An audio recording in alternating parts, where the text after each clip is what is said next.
Hey, Claire. Hey. So I hear you were trying to print something. Yeah, I feel like there's so many videos like TikToks and things about printer and copiers not working. But why? Why is this so hard? Like we've sent rovers to other planets. We have a probe that's left our solar system, but we can't make a printer work. What is happening? So yeah, we got a new printer. I just tried to print a star chart to This it. is at school, right? At school, yes. Yeah. Yes, at school, and it says it printed. It's not there. There's no paper jams. Printer's just, like, ghosting me. I don't understand. Gen Maybe Z it's like printer. the Spanish teacher's printer or something. Like, is there other printers in the building? Well, there's one right next to this computer that we're talking on, but I don't Oh, wanna use that one because it's my printer, so I pay for that toner, oh. and it's currently printing yellow streaks on everything. So, which when you have a bunch of junior hires and you print stuff for them, and they're like, "Ew." I'm like, "It's not pee. Like, what do you think happened?" Anyway. So what are you prepping for? What's all the printing for? So, on Saturday, I'm hosting my first ever star party, and I know you've done these You've before. never done a star party? No, I tried to do it several Oh, times, but okay. the clouds have disagreed with my planning. So it's never Mm, actually happened. So far, the forecast is like clear and the weather's perfect because it's now fall-ish in Texas. mhm. So um, I'm excited, but also kind of freaking out because it's actually happening. And I think in my brain, I was like, is it really going to happen? I don't Yeah. know. And now I need to actually prepare for that. So, What are like you stressed about? What is the big like, I don't know about this? probably the number one is that I'm going to be looked at as an expert, and I Ah, have a don't do really, that. You don't want really that title. awesome telescope that is only as good as the person knows how to use it. So, and I don't know how to use it well. So that's probably But my biggest. you're bringing someone, right? Don't you have, like, astronomers there? Yeah, there's Oh, one you're the guy expert. who's an expert. So I'm really hoping that he can teach me. So I'm excited about that part. Like, show me how to be really good at this. And I have star charts. I know how to read star charts, so I can do that. But I think the prep and making it fun, I think I'm kind of feeling the weight of the entertainment piece of it, Mm, because I'll have my telescope. I have 2 telescopes that are the schools that will be out there, and then the, astronomer guy is coming out with his telescope. And then there's just everybody's just gonna show up, and do we just keep adjusting the telescopes to point at things? okay, here's what you need. Yeah. You need a sign with a QR code that has them download the Skyview app to their Uh-huh. phone. Are you doing that? Working on that. Yep. Okay, because that'll keep them entertained for a long time. Okay. And then that was, like, the most fun thing. Everybody just would, like, go off and use their phones and, "Hey, like, look at this," and they'd come ask you questions, and you're like, "You should use the Skyview app and see if you can find out." Yeah. And give Okay. them a, if you have a handout, we have actually Explore the Universe product, which we just updated today. Look at that. Oh, Um, so it has like a little coloring page where you could have them find different planets and color the planets. It has them look for the International Space Station and find a fact that's in the Skyview app. So it's a scavenger hunt with the with app. the app. Okay. I totally forgot that we had that. You're a Yeah. genius. I made it because I had a star party and was in need of entertainment. Right? So Yeah, and I've got a bunch of glow in the dark stuff, like all the perfect. glow in the dark necklaces and things, and then like a ring toss and stuff for little Oh, kids. good. Yeah, So those things. you're fine. Okay, It's gonna be that's enough. amazing. Yeah. And Buying then Star Crunches to, buy what? snack, Star Crunch, the little Oh, snack, yeah. you know? I was gonna say, like, hot chocolate, but is it too hot in Texas? Is it ever too hot for hot chocolate, though? Is my question. I'm saying that while I'm drinking my regular latte, Natasha. Doesn't have mocha? It is not a mocha. I am trying to wean myself towards black coffee, and it's been very painful.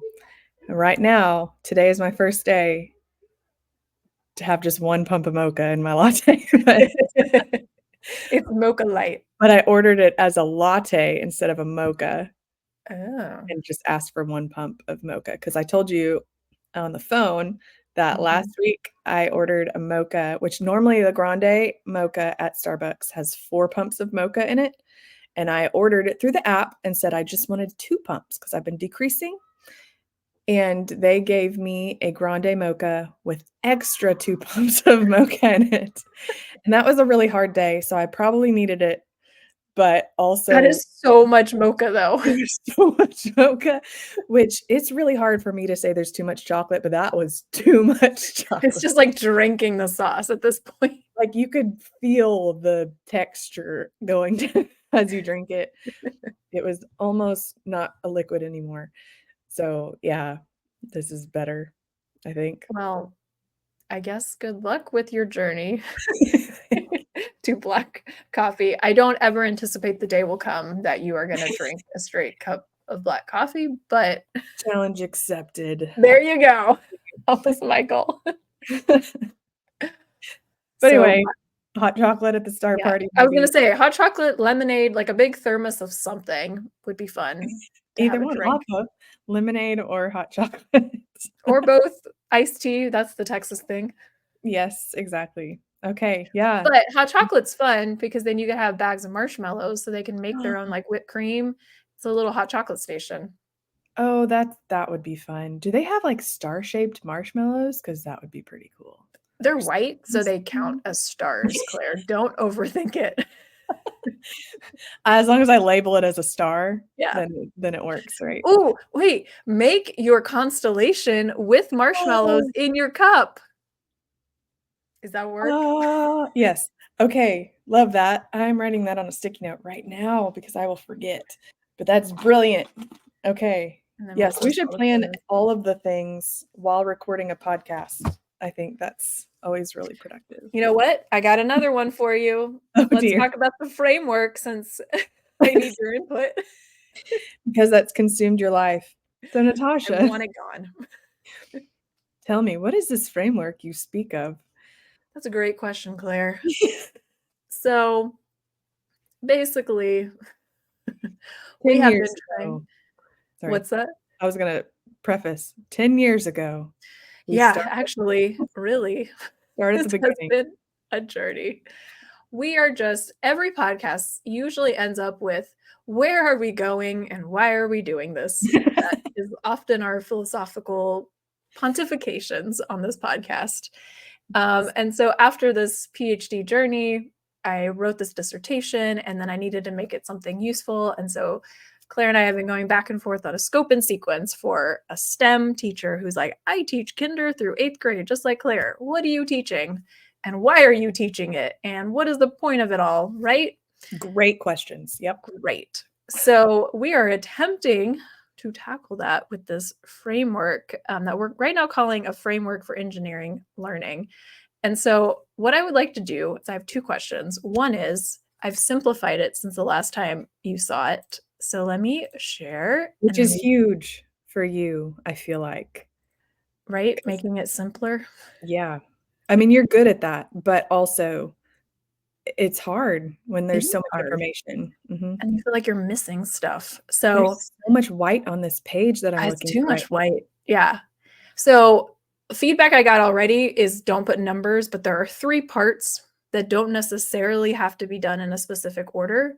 So I'm now. trying to figure this out. But number 1 and must be part of an engineering curriculum is you need an engineering context. In Mhm. other words, don't do something if it's not related to what an engineer does in the real world.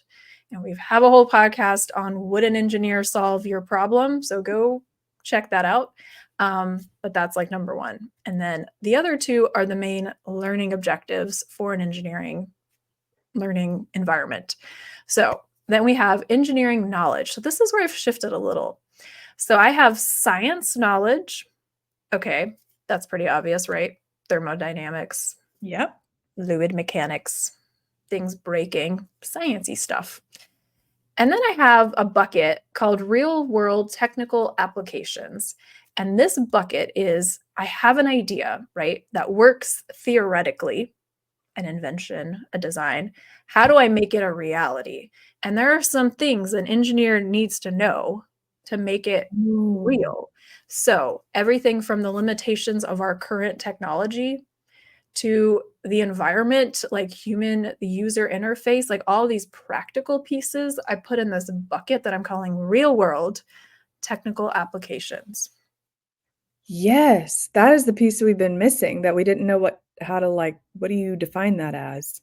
But that's exactly right, because 'cause we've talked a lot about the nature of engineering, and then we went on this, uh, never-ending bottomless pit of science versus engineering science, We and won't get into that here. I think let's just delete that whole yeah.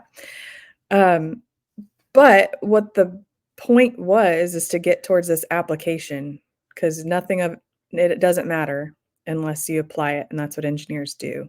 I love that.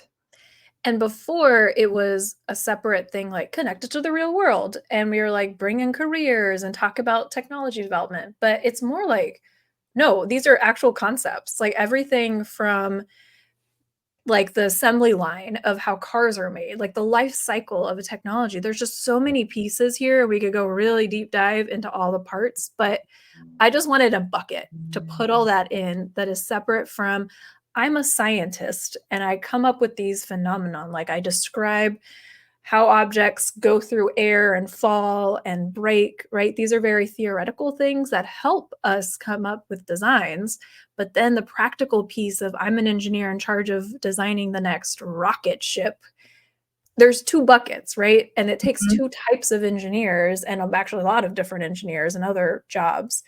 And so those are our buckets of knowledge. And then those connect to the third part, which are the practices. And this is where I've made another switch. So we have our habits of mind and practices, which I'm trying to figure out the words here, but basically you have your soft skills like be creative and collaborate and team thinking. And then practices are like, how do you design something? What are these practices that you're doing that are skills based? Okay. And that complements really well with math. So I see math as a skill that you use to do all this engineering stuff. Like you're measuring, you're collecting data, you're making graphs. Maybe you're even building a predictive model. Like these are skills that need to be part of this engineering program. mhm. Thoughts? Yes, yes. I the words that, are more distinctive, I think, between those 2 things to me, and I think that's just semantics, so I don't even know if I should say it, but I'm feeling like habits of mind and what you're calling our practices, those are really like the processes through which we are doing all the things. And Hmm. then the mathematical skills, those are really just tools. Those are the tools that you're bringing to mind or you're using as you're implementing these processes of teamwork and design and all those stuff. But yes, love that. Yeah, and I think I'm still trying to tease apart what is a practice because everything is design, right? The design process, problem framing, all that. And within Mhm, that, there's a lot of parts. Like you can use tools like a decision matrix, for example, to like look at trade-offs. Um, mhm, and that's very different than learn how to communicate, which is very vague and applies to every field and is not specific to engineering. And so that's where I'm like struggling with this habits of mhm, mind piece because things like ethics, I think, are very relevant to engineering. But again, still mhm, something for everybody to just be a good human. mhm. Interesting. But I don't know. Like, you could almost split that into 2 buckets instead of having Mhm. 1 for habits of mind and practices because of how different they are, but I don't know. I don't know. I don't wanna make it more complicated after you've already Right, simplified it. But right. I think we could talk about that forever, but I think And what's we important definitely is that will. it's there. There you go. Yeah. So here's the next part. I have pulled it into our three stages of STEM. Okay. Oh. Ah.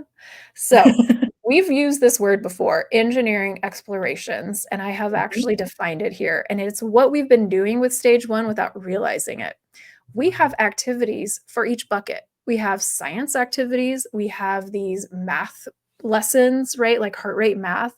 We have mhm, habits of mind, which is like the creativity tools, the towers, like all those soft skills. And then we have this other bucket, which is technical applications, which I see more like our career choice boards or STEM bingo game, which we could build up more, but it's right now more of like a career focus, like who's an engineer or scientist.